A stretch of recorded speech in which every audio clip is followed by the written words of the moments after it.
Carlos, e veio uma dúvida minha. Eu já ouvi você falando isso, inclusive com aquele prédio de Wakefield. Quando que determina que o prédio precisa do elevador? Não precisa ter elevador. Tá. Isso já é Ah, no design. Voltando isso, no design. isso, é, isso voltando no design. O elevador, ele entra, é que você tem que ter, quando você tem um determinado número de unidades, você precisa de um percentual daquelas unidades, precisa de ser handicap accessible. Se você tiver um prédio de 50 apartamentos, você teria que ter um percentual deles, tipo, eu não estou lembrado aqui direito, eu vou dizer um número, mas eu não queria 2% dele. Então você teria que ter 10 apartamentos, eles teriam que ser handicap. Se você conseguir colocar esses 10 apartamentos no primeiro piso, você não precisa de Não elevador. precisa de elevador. As pessoas põem o elevador, no caso de um prédio de 3 andares, pela conveniência dos moradores. Né? Mas, por exemplo, eu estou fazendo um prédio, ele tem 4 apartamentos por andar, e ele tem 20 apartamentos. Aliás, ele tem 20. Não, no térreo ele tem 3, né? Nos outros andares tem mais apartamentos. Então, se você fizer essa conta dos 2%, né, eu precisaria de 4 apartamentos. Então, os 3 que eu tenho no primeiro andar não seriam suficientes. Eu preciso de mais um. Então, teoricamente, eu precisaria de colocar um elevador para atingir o segundo andar. E dali para cima. Mas é extremamente. Eu tenho a impressão que o elevador ele se torna um requerimento acima de 4 andares. Acima de 4 andares. Você pode fazer prédio de apartamento até 4 andares, sem ter elevador. Obrigado por responder essa pergunta. Eu já tinha visto, porque as pessoas sempre ficam com dúvida quando que vai elevador, quando não vai elevador. Mas eu estou vendo as vantagens do cold form steel. E, inclusive, durante a construção, o Fire Department deve ficar bem tranquilo, né, com a Exatamente. obra, porque realmente não é muito pouco material combustível dentro da A gente obra. está usando a gente está usando um produto que é uma placa de cimento, 3/4 de polegada no piso, que ela fornece 2 horas de separação de fogo, e a gente elimina o contrapiso de gesso, né? O contrapiso nivelante. Por exemplo, O esse outro, o Deepcrete, Deepcrete. Esse contrapiso nivelante, o Deepcrete, ele entra para. Ele tem duas funções, né? Ele tem uma função contra fogo, uma função contra som, som, mas ele também ajuda a corrigir as a, imperfeições. as imperfeições do piso de madeira. No caso do Cold Form Steel, a gente não tem essas imperfeições, o prédio é mais nivelado, você não precisa desse Deepcrete, então você faz esse piso de cimento, já te dá 2 horas. E Placa cimentícia, então como piso, elimina a nós não plywood. temos plywood, não tem Não madeira, tem mais a plywood não tem mais madeira. Aí nas paredes, nós estamos usando um outro produto também que tem duas finalidades, que é uma placa de EPS com um produto que chama OX Board.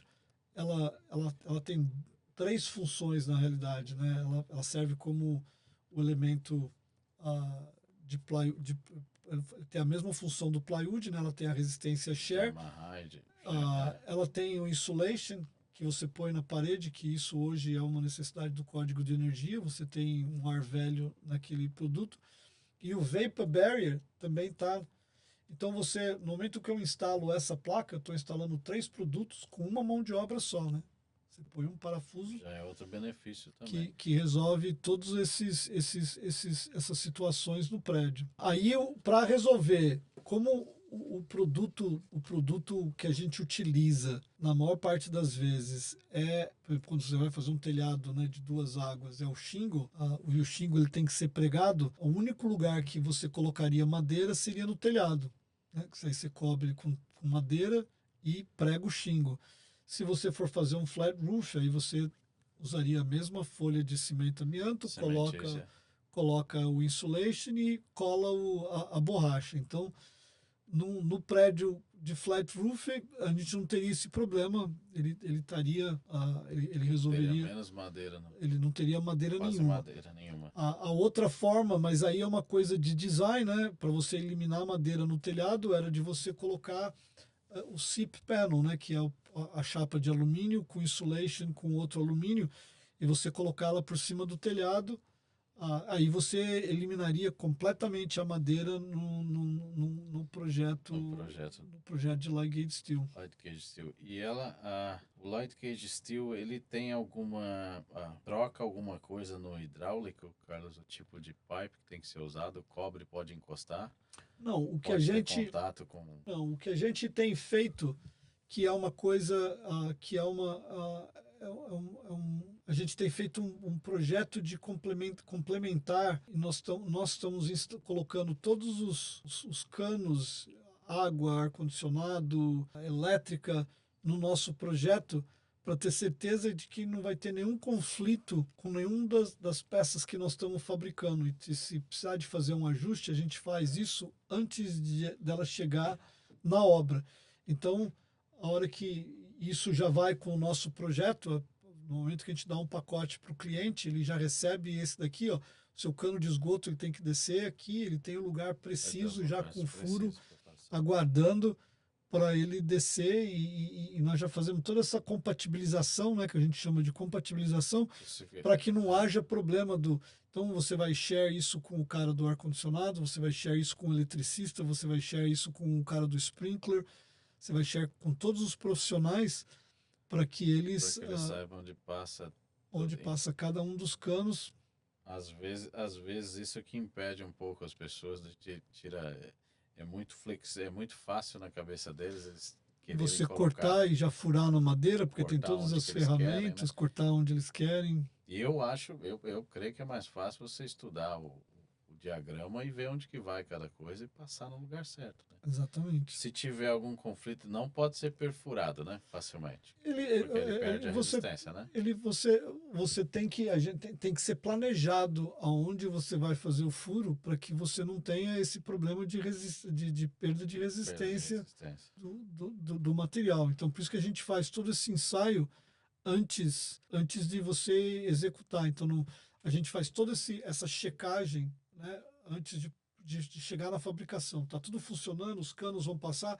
Aí a gente manda esse arquivo de produção para a fábrica e aí nós começamos a produzir o prédio. Eu já vi daquele prédio de Dorchester, da Warren Street. Yes. Eu vi que ela vem todo em módulos, né, montados e vai... Yeah. E você manda o primeiro andar, o segundo andar, de acordo com que Exatamente. a companhia que está montando, né? Nós não tivemos oportunidade ainda de pré-montar as paredes antes delas irem para a obra. Nós estamos levando eles em fechos, né? Então, cada parede é um fecho, aí a pessoa tem que abrir esse fecho na obra, monta a parede e aí coloca ela no lugar. O nosso objetivo é, de agora, dos próximos projetos, da gente mandar essas paredes já montadas para a obra, que então, para agilizar mais rápido. O lance dessa pré-montagem é que, por exemplo, o cliente que nós estamos trabalhando, ele não tem a organização de schedule, então, por exemplo, se eu montasse esse monte de painel, ele ia criar um volume muito grande de material na nossa obra. Então, e você colocando eles em fechos, a gente consegue estocar um volume maior. O grande desafio da mão de obra especializada para esse trabalho, Carlos, que você mencionou... Ele não é uma mão de obra... Eu não acredito que ele seja mais complicado do que você fazer um prédio de madeira. A diferença é você muda as ferramentas que você utiliza. Você não tem aquele nail. Tudo que é feito na obra tem que ser parafusado, então algumas coisas acabam sendo mais lentas, né? Você imagina um menino colocando piso né? O cara vai lá com o nail gun e pum, bum, bum, bum, bum, em 5 segundos ele põe uma folha de plywood. Você, na folha de cimento, você não consegue, porque cada um deles tem que ser parafusado. Então, o próprio ato de parafusar, do parafuso entrar, né, it takes time, ele não vai no rápido. Você tem que prestar muito mais atenção, né? Eu vejo assim, você vai às vezes numa obra, o carpinteiro trabalhando, o cara está destruindo a madeira, né? Ele coloca 50 pregos no mesmo lugar. Isso no Light Gauge Steel para de existir. Você tem que prestar atenção que no projeto ele vai falar que nessa conexão eu preciso de 3 parafusos. Foi feito um cálculo, então naquele local tem que ter os 3 parafusos. Então as pessoas têm que prestar mais atenção nas instruções. Porque tem que seguir bem as instruções para que funcione bem. Diferente de você fazer um projeto de madeira, o cara vai lá, ele só vê o layout do apartamento e ele faz a estrutura do jeito dele, entendeu? é prego para Prego tudo, pra tudo que é para lado, tudo que é de lado qualquer jeito. e ergue a parede. No meu caso, ele você não consegue. Você precisa de uma pessoa que vai ler o projeto e vai dizer, ó, aqui nessa parede eu preciso de 5 parafusos. Cada 12 inches, Ou, ou ele vai ter uma placa de reforço. Se é aquela placa de reforço, você não consegue desenvolver o projeto. Então, então, isso que eu falo, não é que as pessoas têm que se habituar com o projeto, entendeu? Você tem que aprender quando a gente vai para a obra, a gente tem um caderno de obra, né? Então, cada parede tem um desenho específico, e naquele desenho da parede a gente vai highlight. Ó, aqui eu preciso de 3 parafusos, aqui eu preciso de 2, aqui eu preciso de 5, aqui eu preciso de uma chapa de reforço. Então, ele se torna, as pessoas que estão acompanhando aquilo lá, elas têm que estar um pouco mais atentas né? aos Detalhes, né? os detalhes da obra. Diferente, não significa que o pessoal que está fazendo o prédio de madeira está fazendo certo, né? A gente faz muita inspeção desses prédios e depois que a pessoa ergue o prédio, você tem que corrigir metade das coisas que eles fizeram. No caso do Light Steel, a correção ela é mais problemática, né? Ô Carlos, por exemplo, se vamos dizer que uma empresa de frame, que está acostumada a frame de madeira, queira se adaptar a esse novo mercado e queira passar para esse novo mercado, como é que ele pode ter treinamento? Você tem interesse em formar turmas para treinar? Ué, a gente tem, Workshop de a steel gente, frame? a gente pretende de ter, nós ainda não temos a nossa própria sede, né? Nós estamos meio Construindo, né? construindo o nosso espaço, então nós estamos meio que apertado aonde nós estamos fabricando isso. Eu imagino que até julho desse ano nós vamos ter a nossa sede própria, apesar de que eu estou procurando outros espaços para que eu possa fazer isso. E a gente vai ter, eu quero Workshops, né? criar esses workshops, porque as pessoas vejam de que forma que é feito o projeto, vejam de que forma que é fabricado, entendeu? Entendam essas formas de reforço, aonde que a gente vai colocar o reforço, por que que precisa desse reforço, e a gente vai treinar. Eu tenho o maior interesse em treinar. Eu quero quanto mais gente tiver fazendo. Porque o que eu vi, eu ajudo as pessoas às vezes a fazerem preços e estimativa de preço. Uhum. Quando se fala em steel frame, cold frame, steel, light gauge steel, assusta muito. Eles não têm uma noção de preço, não têm uma noção de labor. Eu já precisava dar um preço para não era uma coisa muito grande, era um galpão. Uhum. E eu mandava para as companhias de frame e eles recusavam. Falavam, não vou mexer com steel frame. Aí, às vezes, eu fico perguntando onde é que poderia saber mais sobre isso, ou formar. Eu não teria problema em formar também turmas de... Eu mesmo não sei muito sobre light Mas gauge steel, muito... não tem. É A parte principal do projeto, diferente, de novo, você pega, tudo as pessoas aprendem e criam um vício no formato de trabalho, né? Então, fica cômodo, né? então às vezes você gasta, e quantas vezes, né? Assim, o dono da obra gasta uma fortuna comigo para me preparar uma planta construtiva para o projeto. Aí você chega na obra, nenhum dos meninos que estão trabalhando lá viu ou sabe ler aquela planta da obra, entendeu? E a pessoa que teoricamente saberia mais a respeito não está lá. Então tem uma série mesmo na madeira, entendeu? Você tem requisitos de pregos que você tem que ser colocado em determinados lugares a cada 6 inches. Tem pregos que vão em alguns lugares que são a cada 3 inches. Eu nunca vi ninguém na obra medindo assim, 3 inches prego, 3 inches prego, 3 inches prego.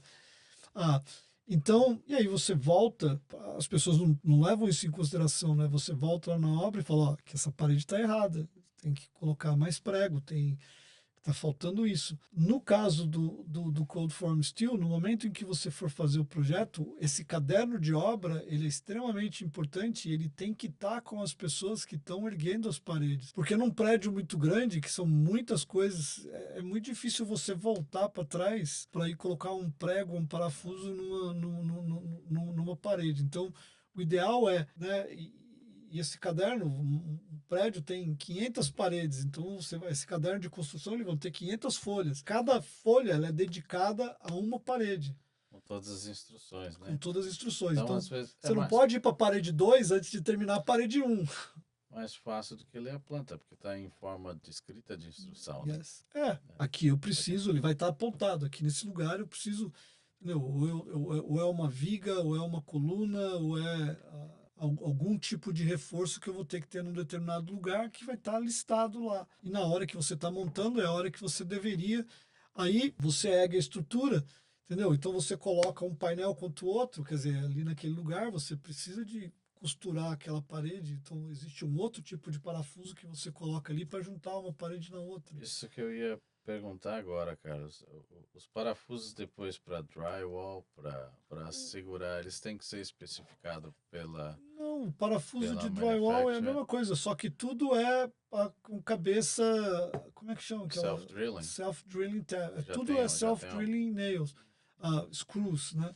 Já tem Para uma broquinha na sheetrock, frente dela. yes. Entendi, é só para o self-drilling. Né? Aí existem coisas que cada companhia faz, por exemplo, tá fazendo isso do formato convencional, você precisa de blocking para colocar gabinete na parede. Aí já faz. Você precisa de ter uma coisa especial lá para o blocking. A outra coisa que é colocar o rodapé. Não tem como você usar a finish nail para pregar o rodapé. Então o rodapé tem que ser colado. Então você tem que usar no momento do design, o design tem que acomodar isso, né, para que você tenha esse rodapé que seja colado. As portas, por exemplo, elas não podem ser essa porta que ela tinha que ser, tem que ser um split jam e você fazer ela com insulation, porque ela, né, você coloca o split jam, enche de insulation em volta, você fecha ela, acabou, você terminou a instalação. Então, a indústria cria os produtos específicos para cada obra. Então, você tem que usar produtos específicos para aquilo lá. Entendeu? Vão ser self-drilling nails, a porta ela vai ser diferenciada, o rodapé vai ser diferenciado. A gente está usando só piso vilínico no piso, ao invés de usar a madeira. Madeira que tem que ser pregada, né? Então, existe uma adaptação do design também, entendeu?